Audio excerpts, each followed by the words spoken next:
المحاضرة هو ذكرى المولد النبوي الشريف لعام 2017.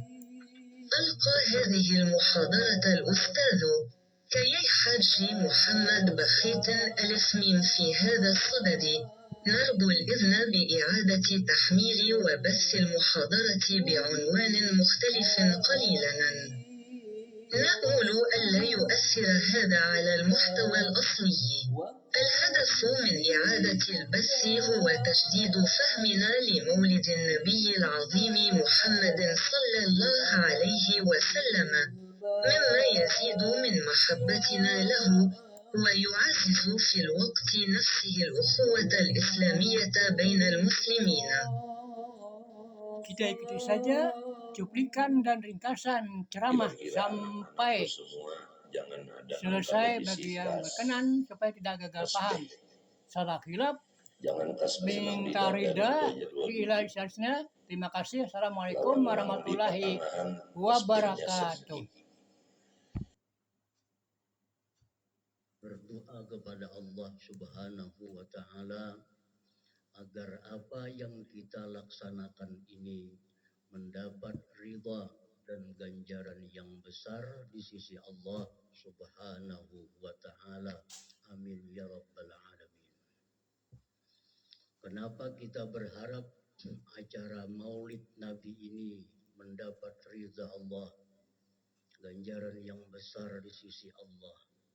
Karena para ulama besar dunia seperti Al-Imam Ibnu Hajar Al-Asqalani dari kalangan ulama Syafi'iyah, Al-Imam Syekhul Islam Ibnu Taimiyah dari kalangan mazhab Hambali, Al-Imam Ibnu Abidin dari tokoh ulama mazhab Hanafi, dari Imam Muhammad Ibnul Hajj Al-Maliki, kalangan ulama Maliki, dan para tokoh ulama dunia lainnya mengatakan bahwa peringatan Maulid Nabi Sallallahu Alaihi Wasallam yang dilakukan oleh kaum muslimin itu merupakan bid'atun mahmudah yurja li fa'ilihi thawabun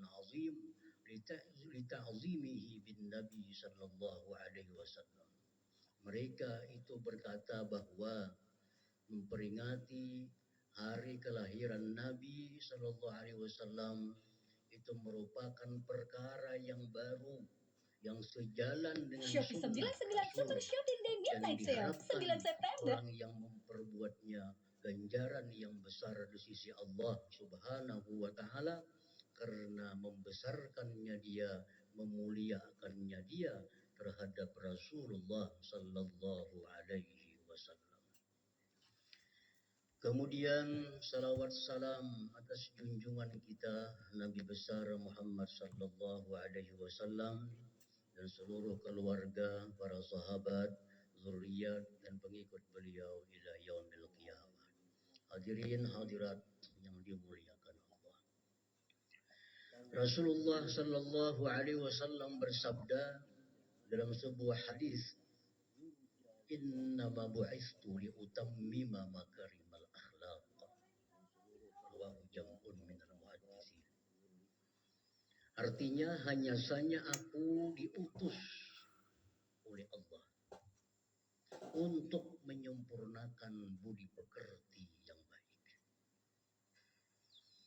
Ini hadis menunjukkan bahwa di antara tugas-tugas yang dibebankan Allah kepada Rasulullah Sallallahu Alaihi Wasallam memperbaiki akhlak, memperbaiki budi pekerti manusia. Seperti marah. Marah itu akhlak. Dan sejak manusia dilahirkan, pembawaannya ada akhlak yang namanya marah. Nah, Rasulullah Shallallahu Alaihi Wasallam mengarahkan kepada kita untuk menjadikan marah ini terpuji. Marah ini menjadi suatu ibadah. Maka beliau mengarahkan kalau orang itu marah, maka hendaknya dia marah fillah, marah di jalan Allah Subhanahu wa ta'ala. Marah kalau dia melihat ada hukum Allah yang disia-siakan. Dia marah kalau ada ayat-ayat Allah yang dihinakan. Nah, jadi Nabi bukan berusaha menghilangkan marahnya, tapi mengarahkan kemana marah itu mesti ditujukan. Seperti lagi contohnya syaja'ah, berani. Berani itu akhlak. Rasulullah mengarahkan kemana kita gunakan keberanian itu supaya menjadi keberanian yang terpuji. Rasulullah mengarahkan kepada pemberani-pemberani hendaknya berani menegakkan hukum Allah Subhanahu wa ta'ala. Berani menegakkan kebenaran di muka bumi ini. Jangan asal berani, tapi berani yang diridhai oleh Allah Subhanahu wa ta'ala. Takut itu akhlak. Rasulullah mengarahkan bagaimana takut itu yang terpuji. Takut kepada Allah Subhanahu wa ta'ala. Dia takut kepada Allah. Dia takut kepada azab Allah. Nah, ini takut menjadi akhlak yang terpuji, menjadi akhlak yang mulia, yang diridai Allah Subhanahu wa ta'ala. Hadirin hadirat yang dimuliakan Allah. Itulah antara lain tugas Rasulullah Sallallahu Alaihi Wasallam untuk membaguskan akhlak manusia ini. Syekh Ibnu Utsaimin dalam kitab Makarimul Akhlak menyebutkan, innalil insan surataini, suratan zahirah yusammal khalaq, tusammal khalaq, wa suratan batinah tusamma khuluq. Setiap manusia itu ada mempunyai dua rupa.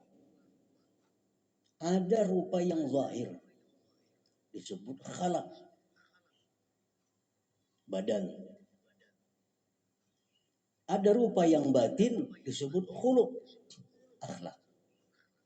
Setiap manusia ada mempunyai dua wajah.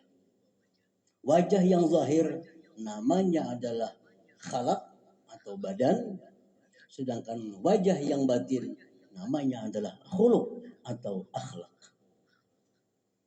Nah, Rasulullah Sallallahu Alaihi Wasallam kana ahsanan nas khuluqan wa khalqa. Rasulullah orang yang paling baik khuluqa, budi pekertinya, dan orang yang paling baik khalqa, kejadian jasmani. Nah, hadirin hadirat yang dimuliakan Allah. Nah, karena manusia itu mempunyai dua rupa, maka manusia menjadi terbagi kepada empat. Pertama, manusia yang baik rupanya, baik akhlaknya. Inilah manusia sempurna. Dan itu adalah junjungan kita Nabi besar Muhammad Sallallahu Alaihi Wasallam. Beliau diakui ketampanannya dan diakui kehebatan keagungan budi pekertinya. Yang kedua, ada orang yang jelek rupanya tapi indah akhlaknya. Ini golongan yang kedua. Orangnya jelek tapi akhlaknya mulia. Siapa ini? Di antara sahabat Nabi ada yang bernama Thabit bin Qais. Nah, Thabit bin Qais ini ujar istrinya Habibah binti Sahal di hadapan Rasulullah SAW. Wahai Rasulullah, suami ulun itu kalau akhlak kada ada celahnya. Rupa batinnya tidak ada celahnya. Tetapi rupa zahirnya, kalau terkumpulan sahabat-sahabat tuh laki ulun tuh paling hirang. Laki ulun tuh paling indik. Laki ulun tuh paling gak ada bungas.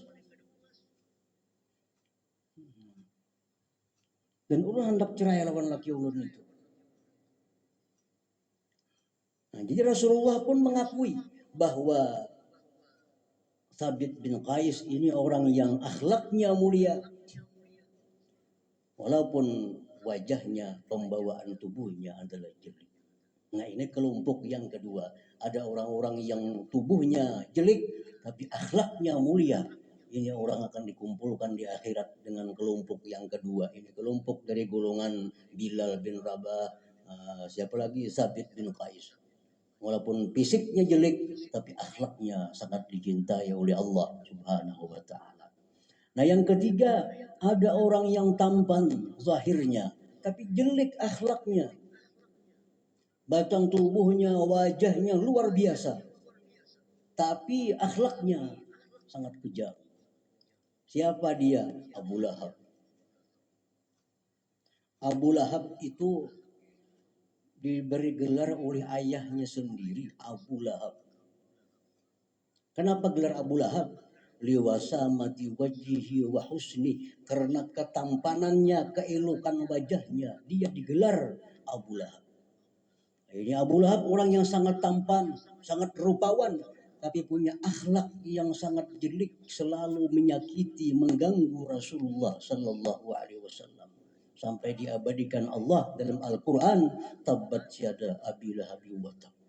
Orang-orang yang tampan, orang-orang yang rupawan, tapi akhlaknya jahat, akhlaknya hina, ini di akhirat kumpul Abu Lahab sana kawan-kawan.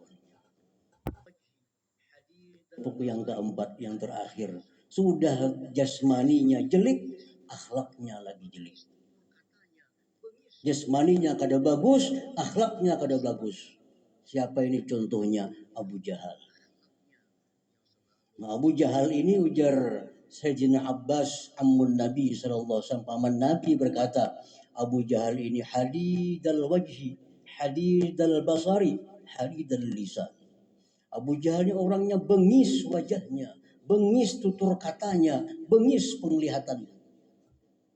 Fisiknya sudah tercela, ditambah lagi akhlaknya yang selalu mengganggu, menyakiti, bahkan ingin membunuh Rasulullah Sallallahu Alaihi Wasallam. Nah, orang-orang yang dalam dunia ini sudah tubuhnya kada bagus, muhanya sudah kada bungas, akhlaknya pulang kada baik, ini grupnya Abu Jahal kena di akhirat. Na'udzubillah min dzalik. Nah, hadirin hadirat yang dimuliakan Allah. Jadi tugas Rasulullah membaguskan akhlak, sehingga tidak ada akhlak di dalam diri kita melainkan akhlak-akhlak yang mulia. Pemarah, pemarah yang disukai Allah Subhanahu wa Ta'ala. Pemberani yang disukai Allah Subhanahu wa Ta'ala. Orangnya penakut kepada Allah Subhanahu wa Ta'ala. Malu akhlak, malu kepada Allah Subhanahu wa Ta'ala. Nah, hadirin hadirat yang dimuliakan Allah, dengan peringatan Maulid Nabi, mudah-mudahan dicapai. Inti dari peringatan Maulid itu adalah ta'assi, mengikut sedikit demi sedikit perilaku akhlak Nabi Sallallahu Alaihi Wasallam. Dan mudah-mudahan dengan peringatan Maulid ini kita dapat menjadikan Nabi kita uswatan hasanah, ikutan yang terbaik dalam kehidupan kita. Amin amin ya rabbal alamin. Demikian, wallahul hadi ila siratil mustaqim. Assalamualaikum warahmatullahi wabarakatuh.